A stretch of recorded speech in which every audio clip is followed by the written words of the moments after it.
मायला यार जापासून भूत झालं तेव्हापासून घर पण नाही यार राहिलं. आणि यार गायच्या बियच्या खाल्ली यार, पण आता झोपायची सोय कुठं जमन. यार इथं जमतो. मग काय झालं बा? बस बरं आहे भाई. आज मी बकऱ्या घेऊन गेलो बा, अशी मजा आली म्हणलं, मरणाची मजा आली लगे. अरे तू ते सांगू राहिलो. अरे मी तिकडे वाट वरच चारत होतो बंदीच. कुणीकडं? एक नंबर माझ्या पलीकडे अरे मग मी तिकडच होतो ना. भेटला नाही तू. अरे काय माणूस आहे यार तू. जाऊ दे बुवा. माझ्या थंडीला वाढ हो. अरे थंडी मारण्याची बा, डायरेक्ट अंगात दोन दोन सुटर घालून पण थंडी जाय ना. काय जाळ करून बस ना पोटरा. नाही तर काय पहिलेच तर मायल कसर नाही आपली इकडं. अरे म्हातारं पण आलं का नु शकाला. बसा. काय शेक केला बेटा पोराने एक नंबर. मी काय म्हणतो बरं हो, रातच्या टायमाला जास्त हिंडा जाऊ नका बरं का इकडं.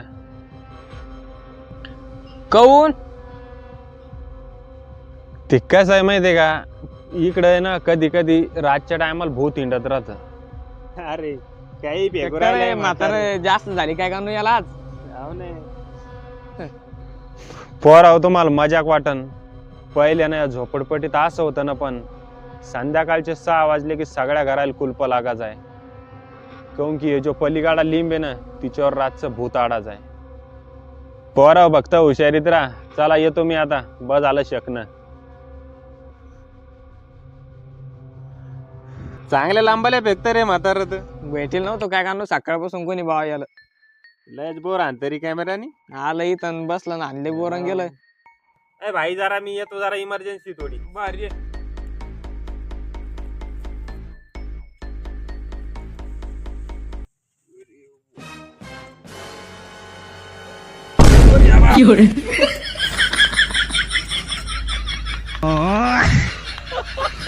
अरे बा काही येडी थंडी झाली बा, इथं पण झोपणं मुश्किल झालं. तुला काय लागलं